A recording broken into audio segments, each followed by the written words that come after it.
also like to talk a little bit about the rigidity of roles.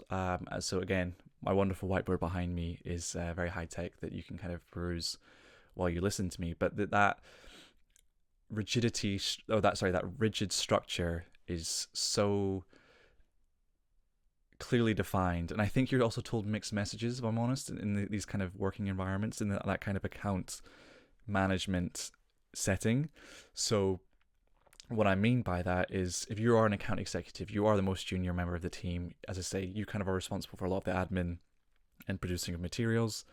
And I think we would often be told, if you need support, ask for support. And that obviously on paper sounds great. If I need help, I'll just ask for it. We'll try and shuffle things, or we'll find someone else who can help do it, or take it off your plate. All these different things, and I think my experience and one of my frustrations that caused me to leave my most recent position is that just wasn't practiced when it was preached. There was often that thing if you were expected to produce, all these different materials by X deadline. If you ask the manager for support, they would say, essentially, okay, thanks for letting me know, but I still need it anyway. And I can't overemphasize how difficult and frustrating and honestly just upsetting that is. It just feels so false. I think, if it wasn't mentioned that ask for help and we'll do what we can, it wouldn't maybe strike as much. Obviously that would not be good in its own right, of course, but I think someone telling you something and then the exact opposite being the truth in practice is really mentally draining, because asking for help isn't easy, especially in a professional setting, especially as a younger person who's really trying to make their mark and do the best that they can and kind of show their competence, show their confidence. And I think it's just such a bash to basically be forced to a point, an uncomfortable situation of asking for help, and then that's something to deal with on its own. And by the time that you've done that, actually you kind of get turned around and told like, thanks for letting us know, but um there's no one else to help. Everyone else is already dealing with exactly what you're doing at kind of 110% anyway, so you'll just have to do it essentially. um I wouldn't say there's never any examples of times being offered help, but there's much more times when that just wasn't the case. um and I think, yeah, there was that idea of, it's not my job, I won't support, like this is beneath my level now. I think that was something that maybe wasn't always communicated directly, but I think I am going to say that there was that implicit kind of enforcement of hierarchy where it was like, well, I've done my time at your level. I've already have to deal with that shit. Like, I've moved on. I'm not helping. This is, what you're supposed to be doing. And again, I think that's just so frustrating, because if you need help and it's drilled into us that this has to get done by any means necessary, then please help me. I'm asking for help. And to be told no is just it's so difficult to deal with, to be honest. And I think it's upsetting and it's frustrating. And I know more than a bunch of people at my level that I've kind of spoken to have, they'll be crying at their desks, or they'll be just completely burnt out, or just so unhappy and like me, just fed up in this kind of thankless situation. Um, because nothing ever does feel good enough. It always feels like, as I've made the point, but 9 times out of 10, if you're nailing something, or again, not kind of perfect with no mistakes, of course, but you can confidently say, I've pulled out all the stops to get this to the best standard that I can. Like, I'm dealing with so many different things. I have 8 hours today to do 5 deadlines, and I've got fucking 3 hours of meetings. Like, what do you want me to do? When am I supposed to do this? I'm coming in early. I'm, you know, working over my lunch break. I'm staying late. I come home and I do work. I'm doing it on the weekends, just anything to hit those deadlines. And it becomes this toxic cycle, I think, where I would be doing work in the evenings or on weekends, just because it felt that it was easier to do the work now just to get it out the way for future me. Even if it is bleeding into my own personal time and I'm supposed to, I'm not supposed to work on the weekends. That's not what I signed up for, but I have to, because otherwise, Monday morning me is just going to get absolutely destroyed basically by the workload and by the expectation. And again, there is no someone else can do it because everyone's at capacity. There is no, if the client wants it today or how short the deadlines are, basically there's no pushback because the philosophy is they're paying us, we're basically these kind of servile middlemen. So, they want it done, we have to do it, and we can't say no because there's that kind of deeply unsettling pressure of how the industry's set up of like, well, they'll just go to someone else as soon as the contract's up. They'll go to someone cheaper. They'll go to someone who will just say yes to everything, whether or not they're able to provide what they promised.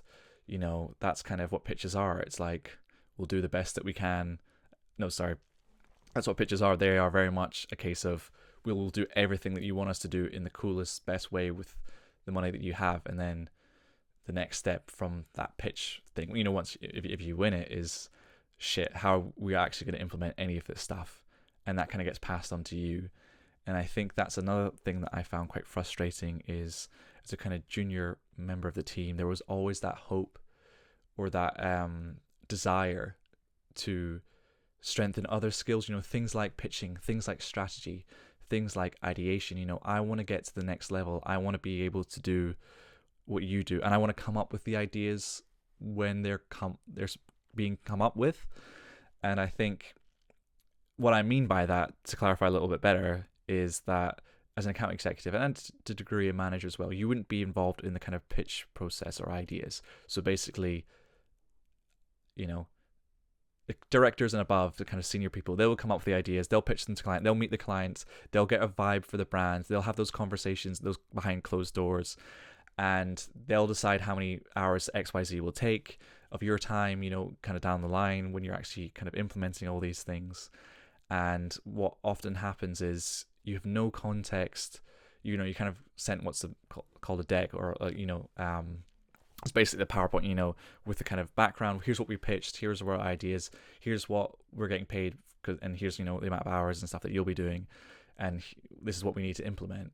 And I think that was another one of my frustrations is, I want to do more than just the admin. Like, I know admin is important. It's essential for kind of keeping track of everything. Again, as I say, this is very much a fast moving industry with so many different moving parts for each client. And, multiplying by however many, it's a lot to keep track of. So I understand the need for that admin, but I also felt that kind of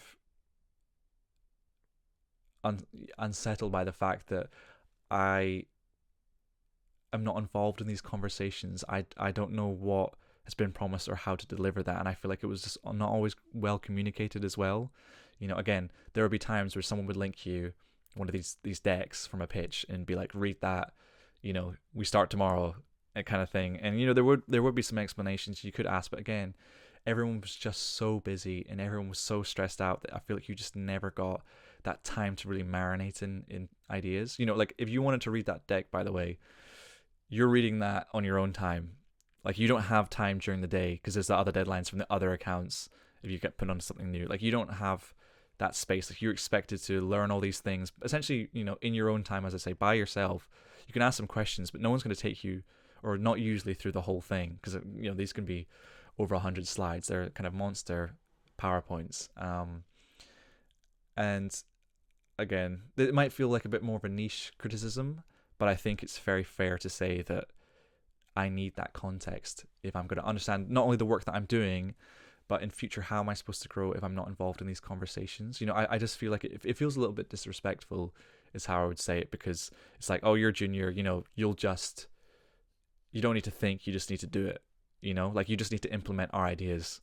And there's that disconnection there that I think is, as a person that is interested in things like strategy and ideas and creation and ideation, that's one of my strengths. As I've kind of mentioned before, that I love to write, and that's one of the things that I'm good at, but it's also kind of coming up with ideas. And I think it is deeply frustrating to kind of basically being enacting out someone else's vision without their original context, without it being in the room where it was presented. I can read a PowerPoint and not get exactly the minutia that you were going for when you wrote it, or what you were trying to say in that room, or what was promised in that room. Because of course, someone might have said something that's not written down that it would be valuable for me to have known. But because I'm a junior level colleague, that I don't get that.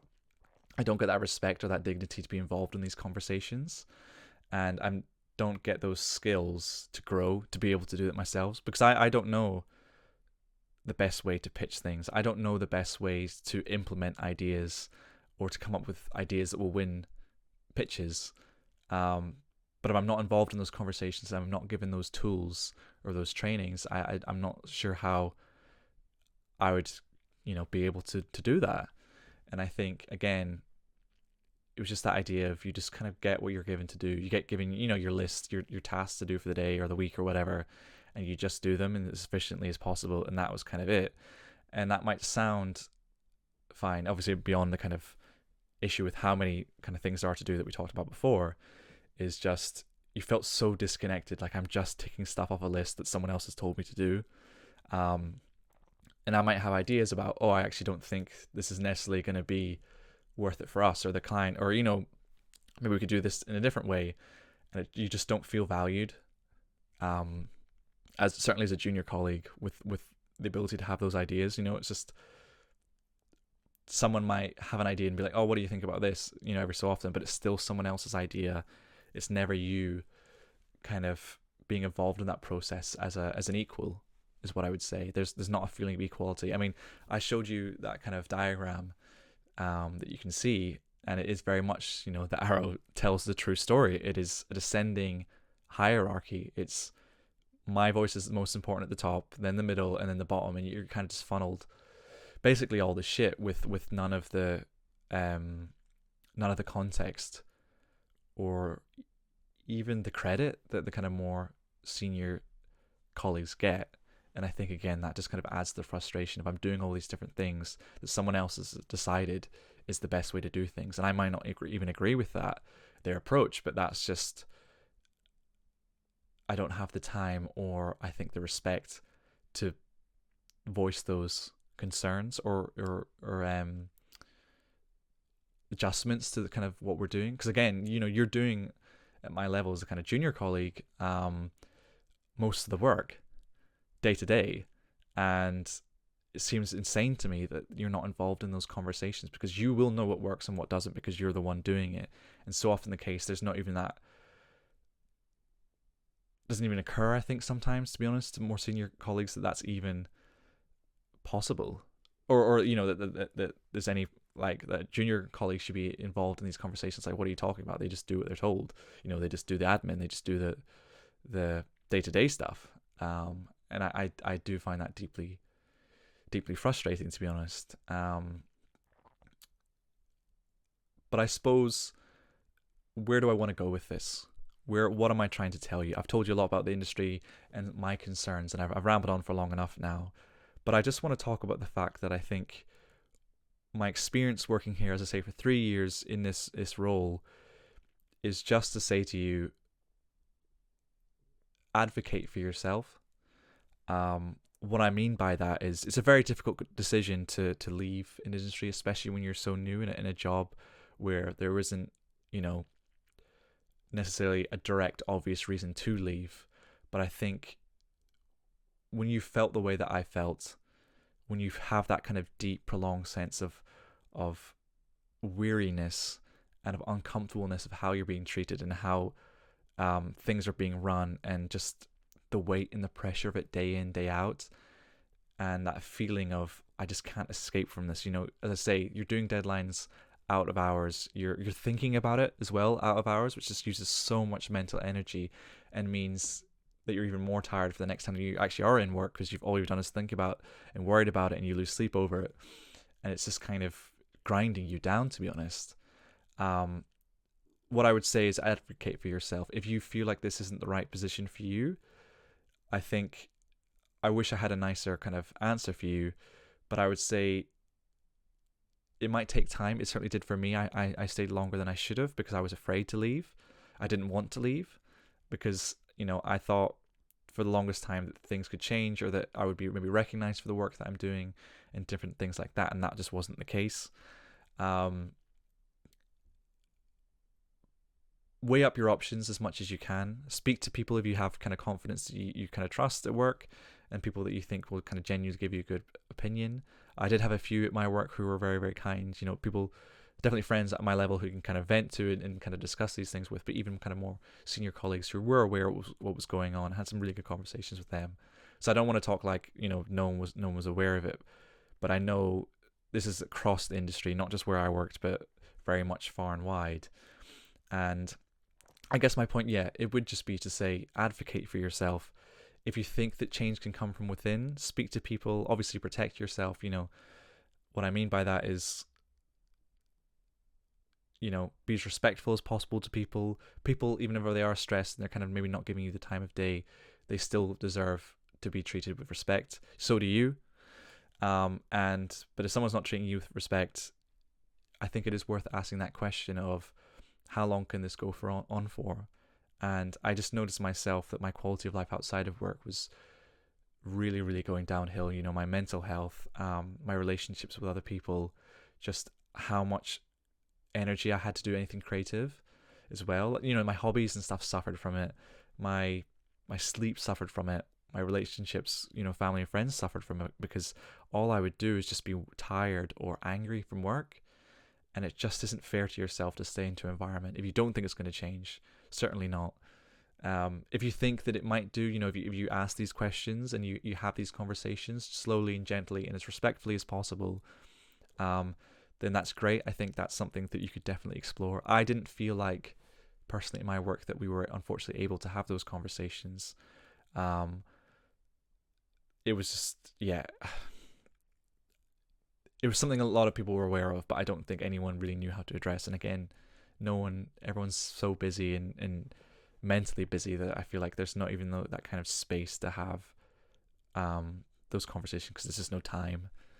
It's all hands on deck all the time. And unfortunately, I realized that nothing good is going to kind of stay, good is going to come from me staying here.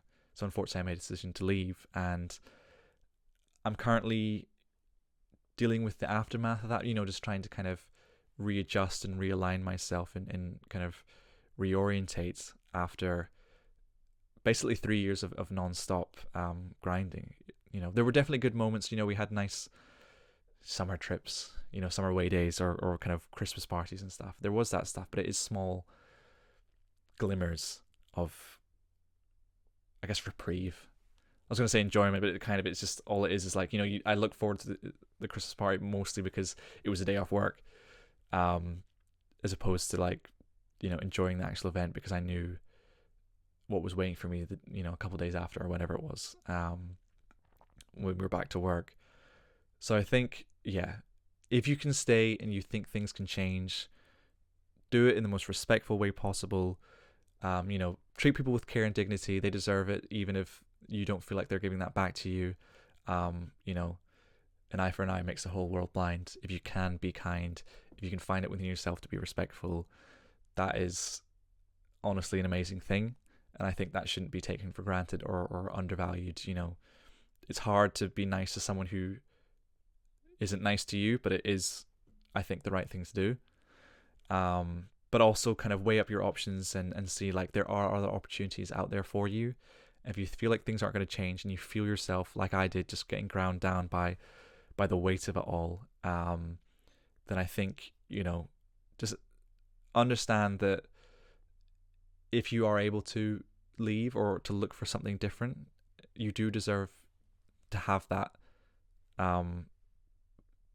possibility kind of on your mind. If you're in the kind of fortunate enough position where you can look at doing something else, I would, because certainly it can't be that way forever. You won't be able to grind it. Some people can definitely do it longer than others, but it is just such intense work. And I think it's hard to describe or hard to really articulate without you having done it maybe directly yourself. You're like, oh, it's not exactly you're working in a coal mine in 1840 or whatever. You're working a kind of cushy office job, but it's that mental weight and that mental pressure and that mental loudness that it does grind you down. Believe me, I don't care who you are. As I say, there's people who can definitely deal with it more than others and for longer than others, but it will catch up with you.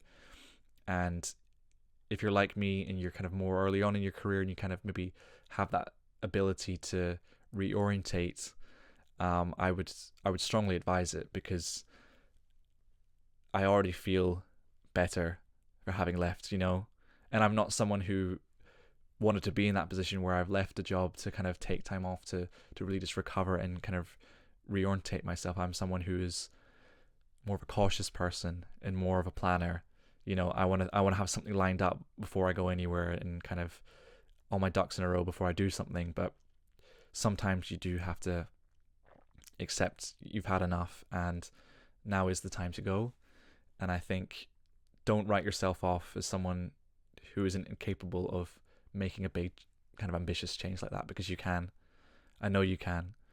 I know that because I can do it, and there's no reason you can't. But regardless of the decision that you make, I just want to say advocate for yourself. You are worth more. You do deserve better. And if there's any way that you're able to show yourself that respect and kind of get yourself to that place, then definitely pursue it, to see what else is out there, see what else might fit your hobbies and your interests. And I would say just go for it if you can, because it's tough. It's tough to have all these mixed feelings and all these kind of conflicting thoughts and all this pressure put upon yourself. And I think sometimes the best thing to do is just to walk away if you are able to. This job burnt me out, like, in a way I could never have believed. Despite all the good things and the experience that I also certainly gained, but you can come back from it, you can do something different, you can find something that you're passionate about and move towards that. And I think don't be afraid to acknowledge that, and don't be afraid that you might feel like you're failing by having to walk away. This is something, again, that's something I definitely certainly never wanted to kind of do from a job, but you can do it. And honestly, if you feel even remotely the way that I do, and I feel like a lot of you will feel how I feel, it's the right thing to do. I can say that with 100% conviction. I'm happy to be challenged on any of the things that I've said in this video here. But walking away, when it's time, even if you don't think that you do, and it is the right decision to do sometimes. It's a hard decision. It's a very hard decision, but it is worth it. And I think, take it from me, it does feel good. It will take time to recover. It will take time to get off that edge. But it is worth doing. And I think you will be better off for it. And as I say, if you think change can come within from where you are currently, and you think that can improve, great. But sometimes the rot is too deep, or at least it is for you. And I think you just have to be able to walk away. It's like anything in life, jobs, sometimes relationships. Walking away is one of the hardest things that you can do, but it's also sometimes one of the healthiest. But it's a slow realization. I do admit, as I say, I was there for 3 years at my job, and I probably should have left maybe after 2 or 2.5, but I stuck with it because I was so reluctant to admit to myself, and I just didn't want to fail, and I saw it as a failure. But I walked away, and I'm feeling better for it. And I know that it's not the end, it's just the beginning of a new chapter. So yeah, I hope this helped. Or at the very least, thank you for listening to me talk about my experience. It's not easy to kind of share these feelings, but as I say, I know it's not just where I work. It's not just the specific communications agency kind of industry. I know it's in sales accounts teams. It's, you know, it's in in-house teams. It's across the spectrums. I know that this will resonate with people because I've spoken to people in, you know, in my work and beyond that have had the same situation, and that's not an accident. It's an industry wide problem. It's an industry wide issue. But I think, to be honest, it's a difficult one to solve just because of the nature of how they're set up. As I say, it's very much money focused, and we'll do whatever we need to ensure that we keep our clients happy, regardless of the expense of us on the other side. And I think that's a really hard one to change, because as long as kind of money is king in that situation, and you always have to deliver everything, you know, to whatever deadline a client wants, you know, how do you fix that? I'm not sure, which is why I'm kind of talking about walking away, which is why that's what I did. But hopefully, you know, as I say, if change, certainly, I don't think it's beyond possible that it could happen within, but I just felt for myself I wasn't able to do that where I was. If you can, great. Definitely, as I say, as respectful as possible. You know, advocate for yourself, advocate for the teams that you work with or for. You know, culture can change. That's definitely true. But yeah, I decided to cut my losses. But hopefully this was of some help, and I really do appreciate you listening if you've stayed to the end here. Yeah, thank you.